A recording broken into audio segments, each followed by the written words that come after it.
बिस्मिल्लाहिर्रहमानिर्रहीम। अस्सलाम वालेकुम नाज़रीन, मैं हूं अहमद फ़वाद और आप देखते हैं मुझे मेरे यूट्यूब चैनल और फेसबुक पेज पर। नाज़रीन, आज तारीख़ है 24 मार्च और दिन है जुमेरात का। बहुत अहम और एक्सक्लूसिव तफ़सीलात आज की इस व्लॉग में आपके साथ शेयर करने जा रहा हूं। वज़ीर-ए-आज़म इमरान खान साहब 2028 तक रहेंगे, इस हवाले से तफ़सीलात आपके साथ शेयर करूँगा। Army chief general Qamar Javed Bajwa साहब की जानिब से बड़ा एक अहम बयान जो है वो दिया गया है, जिसके बाद अपोजिशन की सफ़ों में इस वक्त आग लग चुकी है और जो उनका बयानिया था वो सारा का सारा ढाबरडोस इस वक्त हो चुका है। ये बयान क्या है, इस हवाले से भी तफसीलात आपके सामने रखूंगा। अदम एतमाद की वापसी, अपोजिशन जमातें इस वक्त सिर्फ और सिर्फ फेस सेविंग की कोशिश कर रही है। वो चाहते हैं कि अदम एतमाद की जो वापसी है वो किसी तरीके से हो जाए, कोई डील उनको बैकडोर रास्तों से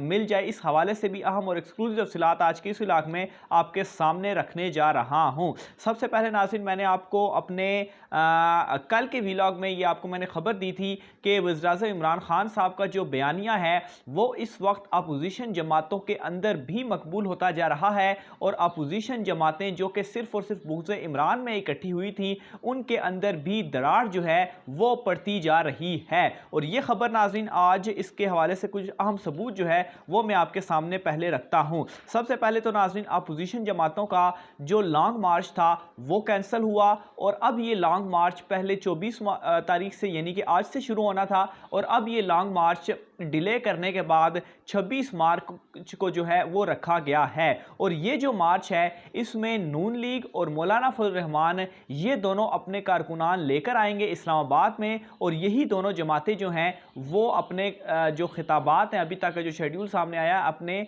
इस जलसे से खिताब जो है वो करेंगे। लेकिन नाज़रीन, इस जलसे के अंदर या इस लॉन्ग मार्च के अंदर पीपल्स पार्टी जो है वो कहीं पर भी नहीं है। पीपल्स पार्टी ना लॉन्ग मार्च कर रही है, ना उनका साथ दे रही है और ना ही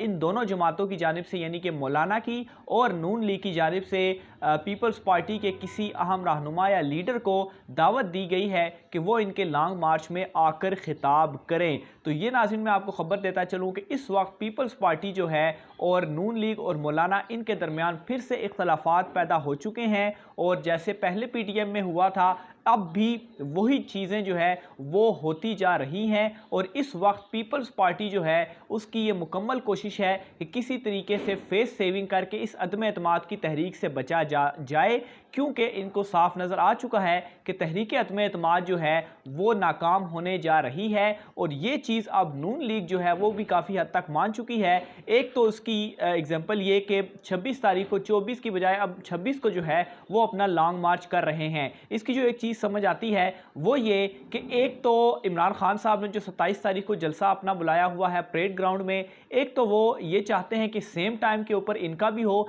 जाहिर सी बात है, जब 26 तारीख को उनके भी लोग आना शुरू हो जाएंगे, 27 तारीख को चूंकि यहाँ पर पहुँचना है तो उस दौरान एक तसादुम का और इंतशार का जो है वो दोनों कारकुनान के दरमियान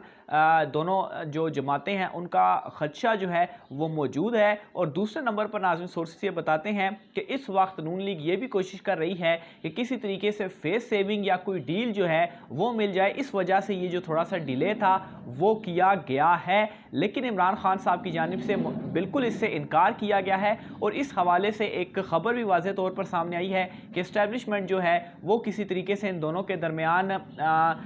एक टेबल के ऊपर बिठा कर मामलात को जो है वो सॉल्व करने के लिए कोशिश जो है वो कर रही है। इस तरह की जो कोई खबर थी एक वो भी आई है, लेकिन इमरान खान साहब ने कल भी इस चीज़ को वाज़ेह कर दिया कि वो शहबाज शरीफ के साथ बैठने को तैयार नहीं है, वो कभी भी अपोजिशन के साथ नहीं बैठेंगे। तो ये एक और सबूत है इनका कि ये मायूस हो चुके हैं, घबरा चुके हैं और इस अदम एतमाद की तहरीक से पीछे हट चुके हैं, वापस भी लेना चाहते हैं। लेकिन इन्हें जाहिर सी बात है अवाम में भी जाना है तो कोई ना कोई फेस सेविंग की इस वक्त ये कोशिश कर रहे हैं। दूसरी नंबर पर नाज़रीन, बिलावल भुट्टो की जानिब से इस बात का बरमला इजहार जो है वो भी किया जा चुका है। उन्होंने जो कल एक जलसा किया, उस जलसे में वो ये कहते हैं कि हम गैर जमहूरी काम नहीं करेंगे, काला कोट पहनकर अदालत नहीं जाऊंगा, गेट नंबर 4 नहीं खटखटाऊंगा। तो ये नाज़रीन बेसिकली एक इनडायरेक्ट मैसेज था नून लीग के लिए। अब ये जो काला कोट पहनकर अदालत ना जाने वाला मामला है,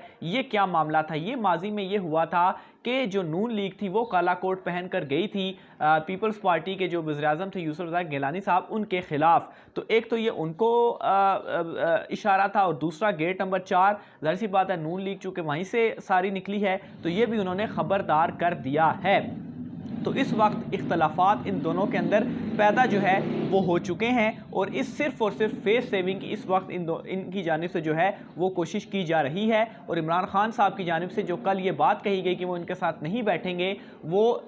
इस चीज़ की एक और दलील है कि कोशिश की जा रही है कि किसी तरीके से इनको बिठाया जाए, लेकिन इमरान खान साहब नहीं मान रहे। दूसरे नंबर पर नाज़रीन, army chief general Qamar Javed Bajwa साहब की जानिब से कल गैर रस्मी गुफ्तगू जो है वो सहाफ़ियों से की गई, और उसमें कुछ जो चीज़ें थी वो उनकी जानिब से सामने आई, और जो कुछ हम तक मालूमात पहुँची हैं वो मैं आपके साथ जो है वो शेयर करता हूँ। सबसे पहली चीज़ जो कि उनकी जानिब से कही गई वो ये थी कि ये जो पॉलिटिशियंस हैं, ये जो सियासतदान हैं, ये सारा दिन जो है वो लड़ते हैं, लेकिन यही लोग होते हैं कि जो शाम में इकट्ठे बैठते हैं और इकट्ठे बैठकर ये चाय पी रहे होते हैं। दूसरे नंबर पर उनको जानिब से ये कहा गया कि बार बार एक ही तरह के लोगों को वोट देंगे तो मसाइल कैसे हल होंगे। अब ये जो लाइन है नाज़रीन, ये बहुत ज़्यादा इंपॉर्टेंट है, और बार बार एक ही तरह के लोगों को वोट देने से क्या मुराद है? इमरान खान साहब को तो पहली दफ़ा वोट पड़ा और वो पहली मरतबा इक़्तिदार में आए, बार बार वोट पड़ता रहा नून लीग को और आसिफ जरदारी को। तो इस बयान से आप मामलात को खुद समझ जाएं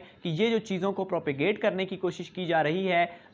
उसके पीछे कौन है, और असल में इमरान खान साहब और फौज जो है वो दोनों एक पेज पर हैं और कोई इनके दरमियान इख्तलाफात मौजूद नहीं हैं। आगे मज़ीद इंटरेस्टिंग बात इनकी जानिब से ये कही गई कि एस्टेब्लिशमेंट जो है वो इनके किसी भी मामले में मुदाखलत नहीं करेगी। इसके अलावा जो आर्मी के कंडक्ट के हवाले से मीडिया के अंदर खबरें या चीज़ें वगैरह हम सुनते रहते हैं, उसके ऊपर भी उनकी जानिब से कहा गया कि अगर आर्मी का जो कंडक्ट है वो एक इशू है तो फिर मीडिया का कंडक्ट भी इशू है, क्योंकि मीडिया को इस तरह की बेबुनियाद खबरें जो है वो फैलानी नहीं चाहिए। तो ये नाज़रीन वो तमाम तर मामलात हैं जो कि इमरान खान साहब की जानिब से कहे गए कि इन अपोजिशन जमातों को इतना, जो कि इनकी पिच पर अब आ चुके हैं, इनके जाल में फंस चुके हैं, इनको इतने बुरे तरीके से वो मारेंगे कि 2028 तक ये उठ नहीं पाएंगे, और 2028 को वज़ीर-ए-आज़म इमरान खान साहब ही रहेंगे। अदम एतमाद की तहरीक जो है इसके पीछे अब सिर्फ और सिर्फ फेस सेविंग रह चुकी है,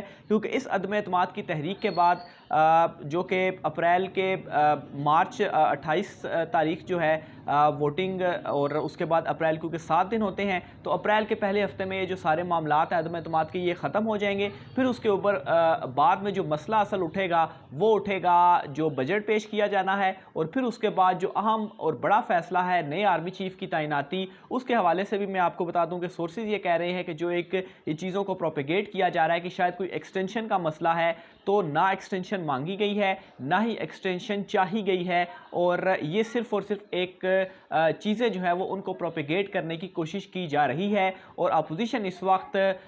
जो ये फैसला हो जाएगा नए आर्मी चीफ की तैनाती के हवाले से, उसके बाद आप देखेंगे कि अपोजिशन जमातें मुकम्मल तौर पर ठुस होकर रह जाएंगी। 2023 के इंतखाबात भी इमरान खान साहब के हाथ में ही हैं, इसी वजह से ये अपोजिशन जमातें इतनी ज़्यादा मुतहरिक हैं, और आपसी इख्तलाफात शदीद दुश्मनी के बावजूद ये बुग़्ज़ इमरान में इकट्ठे हुए। लेकिन नाज़रीन ये इनका इकट्ठा होना चूँकि अननेचुरल था, इसलिए इनके दरमियान ये जो इख्तलाफात हैं वो पैदा हो रहे हैं। आखिर में नाज़रीन जस्टिस काजी फ़ायद ईसा साहब के हवाले से एक आपको खबर आपके साथ शेयर करता चलूँ, तो जो बेंच एक सदारती ऑर्डिनेंस के हवाले से बनाया गया चीफ जस्टिस उमर अता बंदयाल साहब की जानिब से 5 रुकनी वो बेंच था, उस बेंच के हवाले से एक लेटर सामने आया है जस्टिस काजी फ़ायद ईसा साहब का, जिसमें उन्होंने उस बेंच के ऊपर एतराज़ किया है। अब इसमें जो चीज़ मैं आपके साथ शेयर करना चाह रहा हूँ कि जितनी अदालती रिपोर्टिंग मैंने की है, तो उसमें मैंने यही देखा है कि अगर किसी बेंच के ऊपर एतराज़ होता है तो जो फरीक होते हैं, मिसाल के तौर पर अब अगर हुकूमत ने जो रेफरेंस है वो भेजा है,